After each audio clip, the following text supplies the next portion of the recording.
Hi everyone, welcome back. I have finally got some time to put together some new content. Today I plan to do a few videos on the 1000 Validator Programme.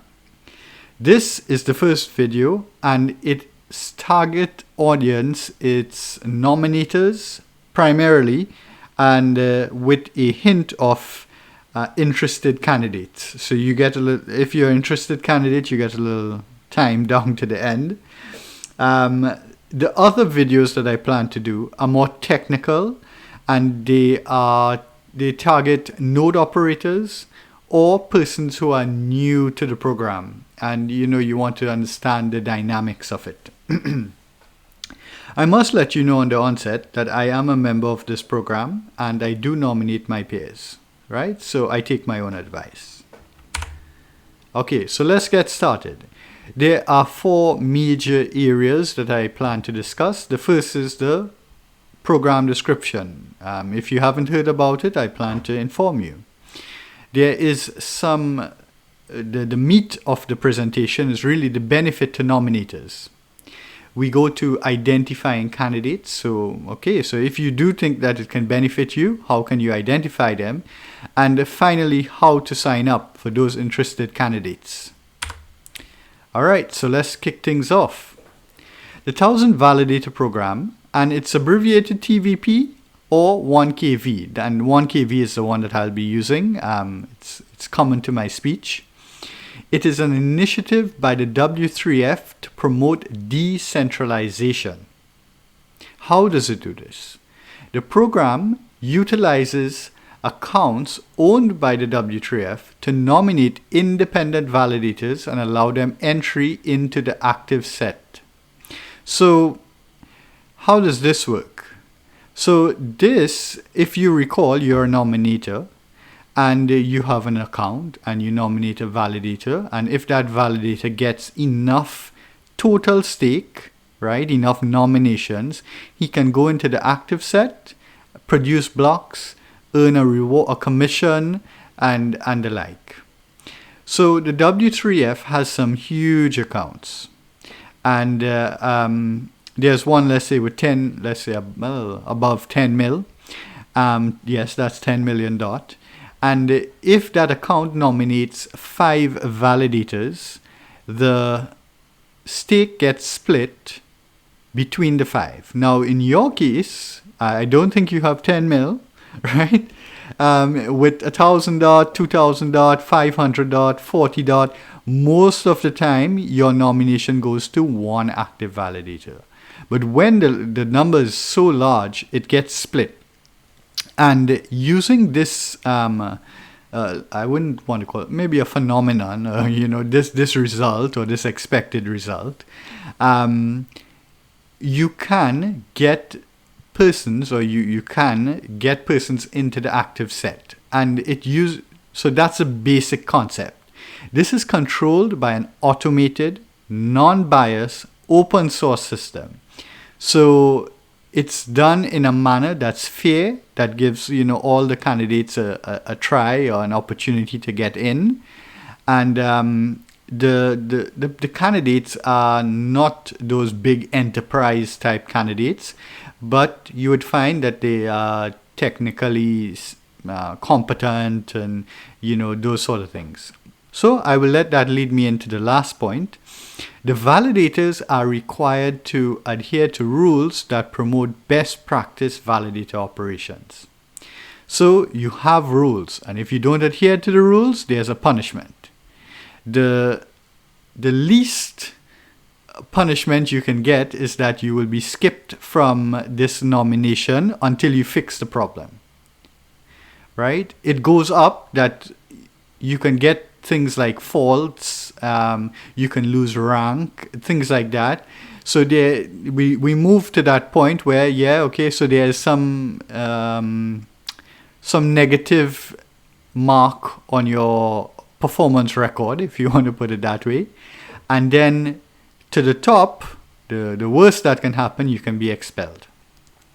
Okay, so I'm going into the next section now that looks at why should I nominate these validators. And to me, The same reasons the W3F trusts these validators with 10 mil is the same reason why I think you, as a nominator, and myself, I also believe that we should nominate these candidates.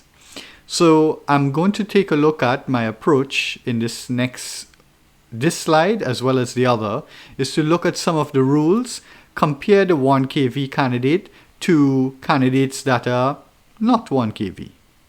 Now, before I do this, I will just like to ensure that I cast no negativity on persons outside of the 1kV, because there are some who adhere to all of these same rules. But I must digress, based on the statistics, they are fewer in number. Okay, so let's get to these rules. So in terms of self-stake, a 1kV candidate must have 50 KSM or 5,000 DOT, right? So depending on the network, you set that. On the other side, there is no minimum bond, right? There's no, the minimum bond is the least that you can put in a stash, right? The existential bond, that's a number at this point in time. There is talk about, enforcing something more substantial, but I report on what's here to date. So why is it important to have a self-stake or any sort of high self-stake? Well, in the event that there's an issue, you want someone that's also affected by the same issue. So 5,000 DOT or 50 KSM is a fairly substantial amount.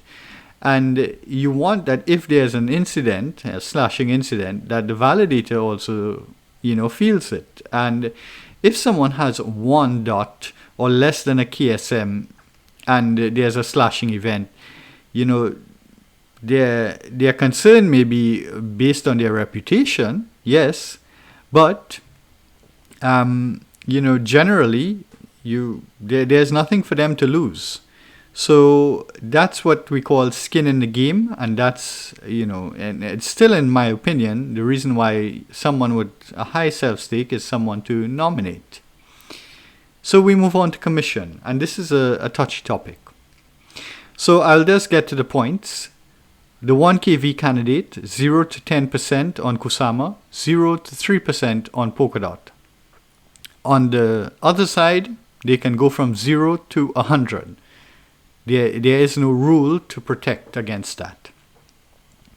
So, a common concern raised on Discord and Riot and the like by the community members is that a validator could entice nominations by going to 0%. And people will go because they go to it, I want profitability. So they go to this 0% validator. And the validator desk goes right up to 100% once, he's all settled in and he realizes, people are not shifting around or looking at him. He goes up to 100%. And you only know after the fact that this happened because, you get 0 reward. Now, there is no action that can be taken against this individual, and nominators don't talk to each other, so some may be a little disgruntled, some may leave, some may not know until like 14 days later or something like that. So, there is no general consensus to say, hey, he did this action, he's coming out of the active set. So on the 1kV, if you do go above these thresholds, you are not allowed in the active set.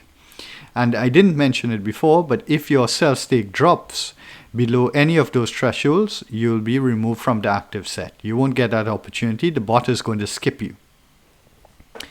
So let's look at payouts. On the 1kV, you have a guaranteed payout after 5 days on Kusama and 20 days on Polkadot.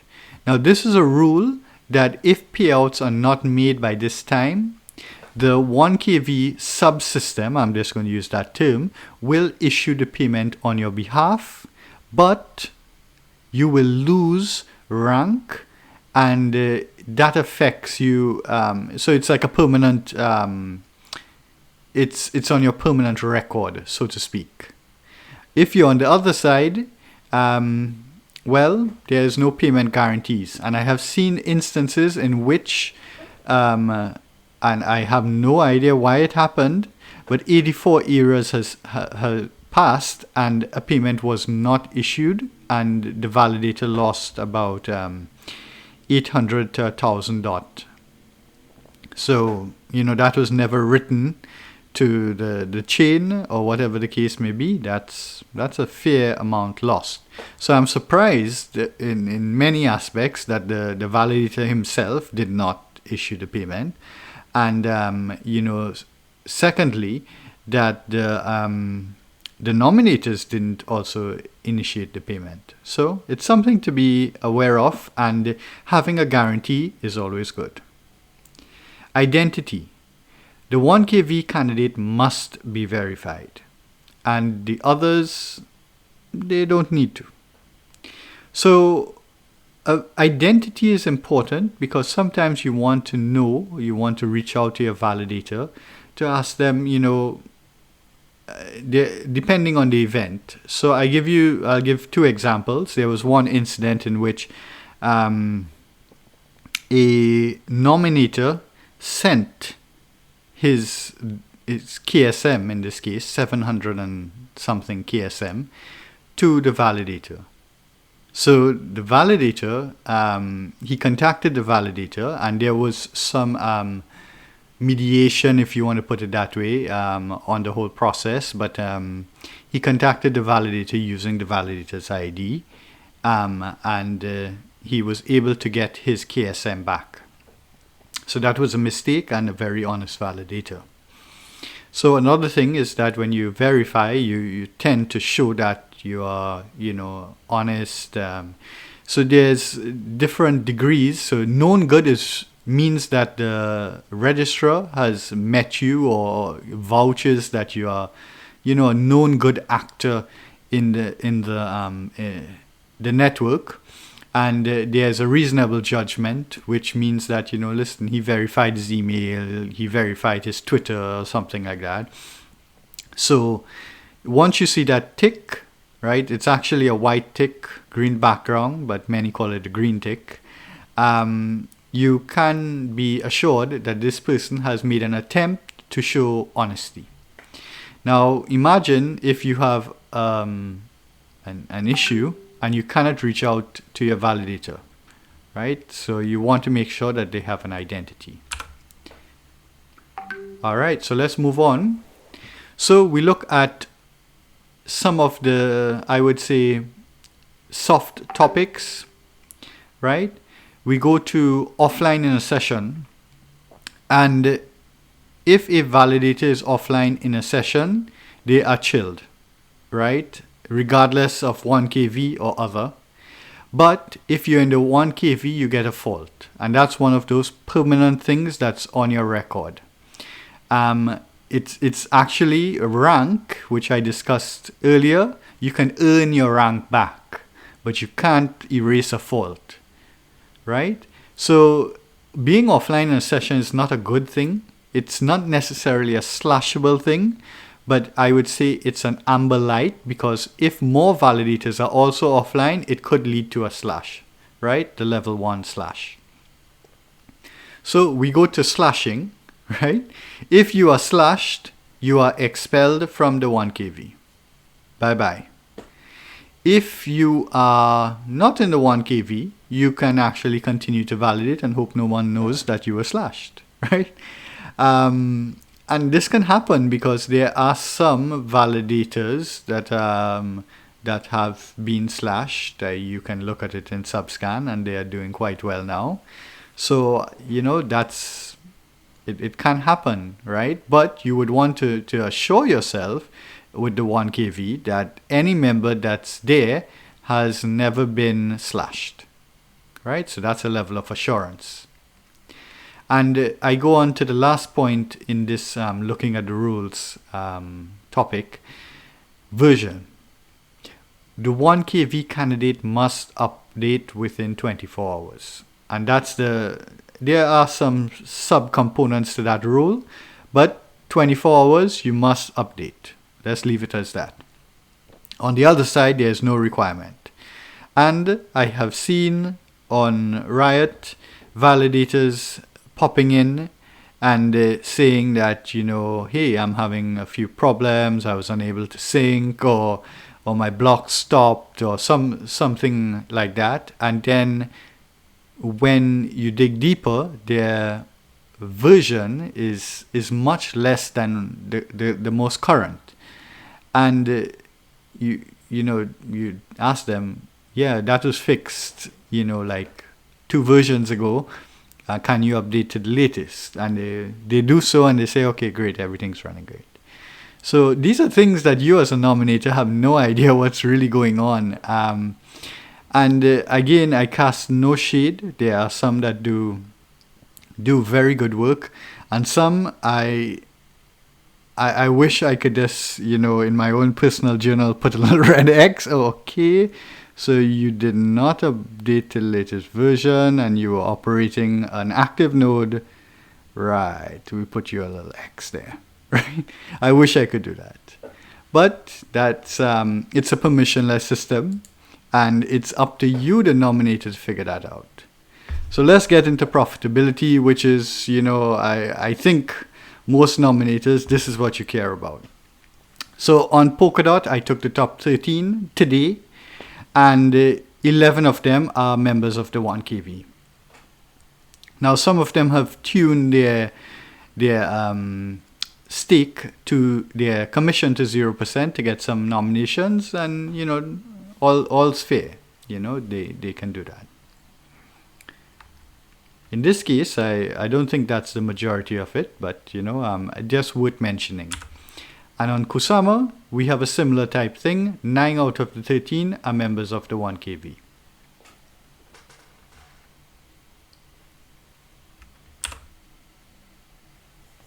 Okay, so a concern is that nominators, the 1KV, they are not active at all times, and you have waiting nominations. There's no harm in having waiting nominations. My own nominations comprise of mostly 1KV candidates with 1 or 2 others. Okay, and those others, they are just there as a backup, and they are always in the active set.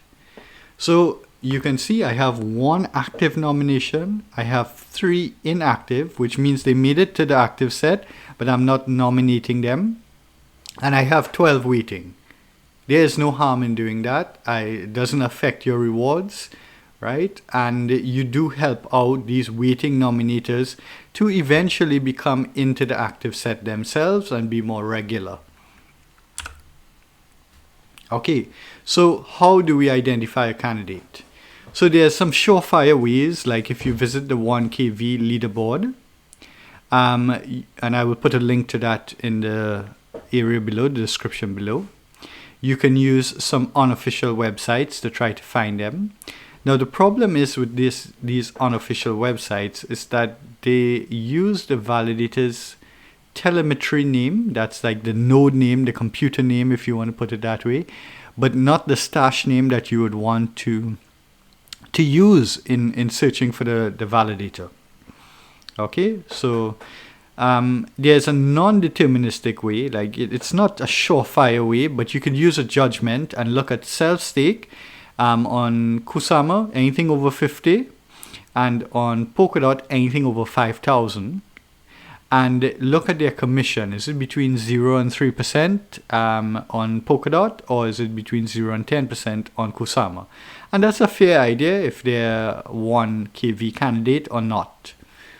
Right, I would recommend that you can click on a candidate, see their judgment, look at their website, those sort of things, so you can get a bit more information on the candidate themselves. All right, so this one is here for the interested candidates. Hey, I want to sign up. So what do I need? Well, the first thing I must point out, you need to be a competent server administrator. You need some basic Linux skills. You need to know what you're doing, right? Don't get enticed. I'm seeing quite a lot of new entrants, and they are not demonstrating sufficient knowledge in administering the system. And I do hope to help with that, because it's about training and development and upliftment. But if you are not very comfortable with these things, it is better you nominate. Okay, so let's move on. Let's say you can do this. You got this, right? Let us move on. 50 KSM, you need that bonded, and this is more, on the Kusama side of things. You need 50 KSM bonded. You need a little extra in that stash. You need a controller account with a little extra as well. You would also need to ensure your validator node is fully synced and connected to the W3F private telemetry. Okay, so those will be covered in the next video. And finally, you need a verified on-chain identity, which also has a small cost associated with it. So it's not exactly true to say you need 50 KSM. You need 50 KSM plus a little frivels here and there. I would say if you have 52 KSM, you should be able to easily get everything done within fair tolerances and fair allowances to have a little extra. On the Polkadot side, you will need to have all the basic requirements of the KSM program. And within the KSM program, you need to have a rank 25 or higher. Now, you get a rank for every nomination period that you complete without an issue. So it usually takes, I think it takes about 2 to 3 months at this measure. And then at this point in time, you can set up exactly as you did on Kusama, but with Polkadot, and you need 5,000 dot. So that's 5,000 dot on the stash. You need a little extra in the controller, and you need to verify an identity. In this case, I would recommend probably having about 5,050 dot. I think that's a fair, minimum. And the extra 50 dot is to get, a little extra in the controller to verify your identity. Yeah, I think 50 is quite generous. You can play that by ear. Let's say between 25 to 50 or something like that. Okay. So with that said, I put you onto some resources, some references. So we have the 1KV leaderboard. I will put those links below. And we have the wiki that can guide you through and give you a little more information on the program. Okay, so that's it. I hope you enjoyed this video, and look out for the rest if you are interested in the technical side of things. And I do hope that you now nominate 1KV candidates, starting with myself. Okay, I plug, right? So I do hope you nominate some 1KV candidates, because they're really a good bunch. Very active in the most cases, and those who are not, you can probably pick it up based on their due care and what they put in their identity and those sort of things. Try to reach out to them. Do you have a connection to these validators? And those are the kind of things that you want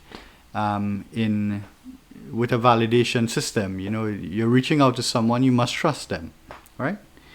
Okay, so I close with that. Take care. See you in the next one. Bye.